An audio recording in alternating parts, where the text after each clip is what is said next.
Mes amis, nous sommes là, dans notre classe de 7e. On nous appelle que nous sommes des Timothée. Et nous sommes là pour notre leçon de français grammaire. Et vous savez que lorsqu'on doit parler français, c'est pas seulement ce qu'on parle, on doit aussi contrôler l'écrit et savoir ce que vous mettez c'est quoi. Voilà pourquoi nous sommes en français grammaire avec le sujet, le mot indéfini. Le mot indéfini, nous avons tout qui est là. Je sais qu'il y a beaucoup de mots, mais aujourd'hui nous avons choisi tout, l'emploi et tout. Alors, vous verrez que dans la première phrase, veillez toute la nuit, il y a toute là-bas, vous l'avez bien employé, mais on va vous demander quelle est maintenant sa nature. On va vous demander, tout là, c'est un adjectif qualificatif. Et quand il est adjectif qualificatif, il signifie entier, il signifie aussi unique. Voilà, mes amis. La deuxième phrase, cette fille est toute ma vie. Tu dis à ton ami, cette fille est toute ma vie. C'est-à-dire, tout là-bas, tout que vous avez employé, tout c'est quoi? C'est un adjectif qualificatif qui signifie unique, pour ma vie, qui signifie unique ou entier pour ma vie. 3. Pour toute boisson, il prend que de l'eau. Et on vous demandera là-bas, tout là-bas, c'est quoi? Quelle est maintenant la nature de tout? Tout là-bas, il est adjectif qualificatif. C'est-à-dire, l'unique boisson qu'il lui doit prendre, c'est quoi? C'est de l'eau. 4. Tous les hommes sont mortels. À cette phrase, on vous demandera aussi quel est maintenant tout qui est là avec S. Parce qu'ici, tout est avec S, mes amis. On vous demandera tout avec S, c'est quoi? Tout avec S ici, nous regardons que c'est un adjectif indéfini. Et étant adjectif indéfini, il signifie quoi? Il signifie les uns, les autres. Alors là, vous comprendrez que non, quand on a utilisé tu ici, il signifie quoi? Il signifie les uns, les autres. Et surtout dans l'analyse de nos textes. 5. Ils ne mourraient pas tous. Ici, on vous demande aussi tous avec S à la fin. C'est quoi? C'est un adjectif indéfini. Un adjectif indéfini. Comme nous venons de l'expliquer, il signifie aussi les uns, les autres. Et nous enchaînons, mes amis, le 6. Les journées se passèrent tout ainsi.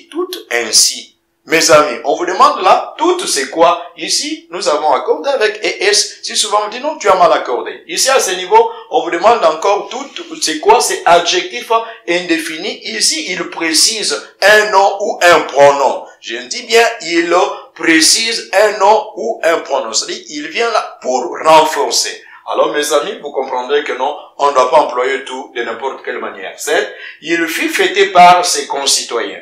Tous vinrent au devant de lui. À ce niveau, vous demanderez maintenant tout c'est quoi? Nous avons là S qui se prononce, c'est-à-dire tout est pronom.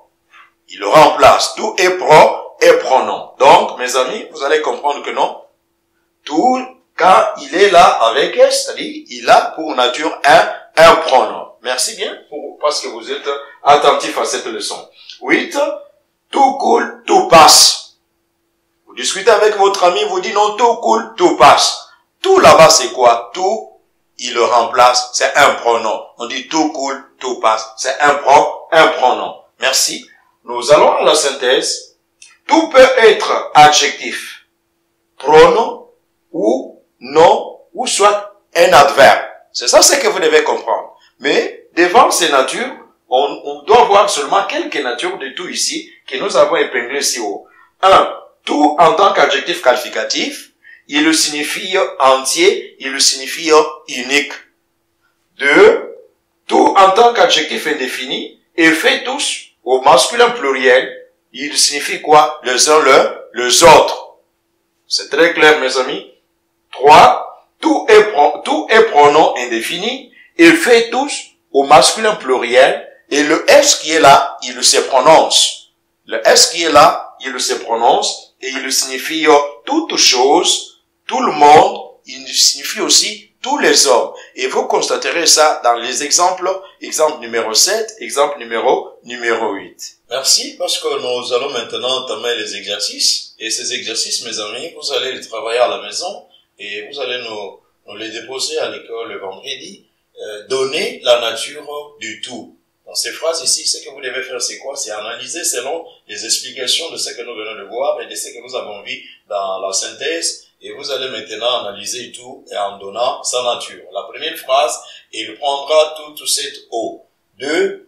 cette dame est toute ma joie. 3. Il a lu tout Madame de Sévigné. Alors, vous constaterez que tout s'écrit de différentes manières. Alors, vous devez découvrir la nature du tout dans chacune de ces phrases. Sache que toute mutilation de l'homme ne peut être que provisoire. 5. Nous tous, nous sommes présents. 6. Les nuits s'est passées toutes ainsi. Donc, mes amis, vous allez pouvoir nous donner la nature de tout dans chacune de ces phrases. Et c'est ce que vous allez faire à la maison, parce que vous avez bien assimilé la leçon. Nous sommes à la fin.